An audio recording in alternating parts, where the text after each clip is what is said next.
శ్రీమతి డొక్కా సీతమ్మ వారధి, పి. గన్నవరం, కోనసీమ జిల్లా, ఆంధ్రప్రదేశ్.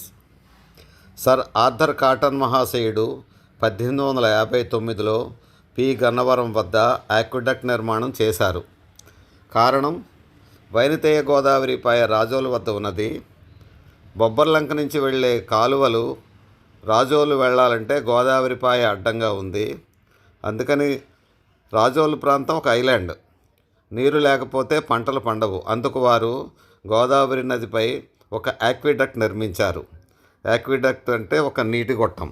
గోదావరిపై రోడ్డు, పక్కనే కాలువ. తర్వాత 2000 సంవత్సరంలో కొత్త ఆక్విడక్ట్ నిర్మించారు. దీనికి సాక్షాత్తు అన్నపూర్ణైన శ్రీమతి డొక్కా సీతమ్మ గారి పేరు పెట్టారు.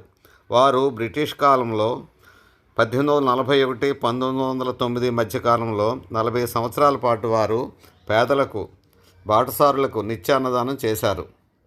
వారి కాలం 1841, 1909 అని చెప్పుకున్నాం కదండి.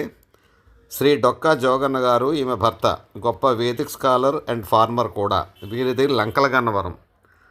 1903లో లండన్ రాయల్ ప్యాలెస్లో ఉంచిన శ్రీమతి డొక్కా సీతమ్మ గారి ఫోటో ఇప్పటికీ ఉంది. ఇది గొప్ప సందర్శనీయ స్థలం. అందరికీ నమస్కారం. నేను మీ నారాయణరావు. నేను బాగున్నాను. మీరు ఎలా ఉన్నారు? నా వీడియోలు నచ్చితే దయచేసి లైక్ చేసి, షేర్ చేసి, సబ్స్క్రైబ్ చేయమని కోరుతున్నానండి. సెలవు, మీ నారాయణరావు. నమస్తే.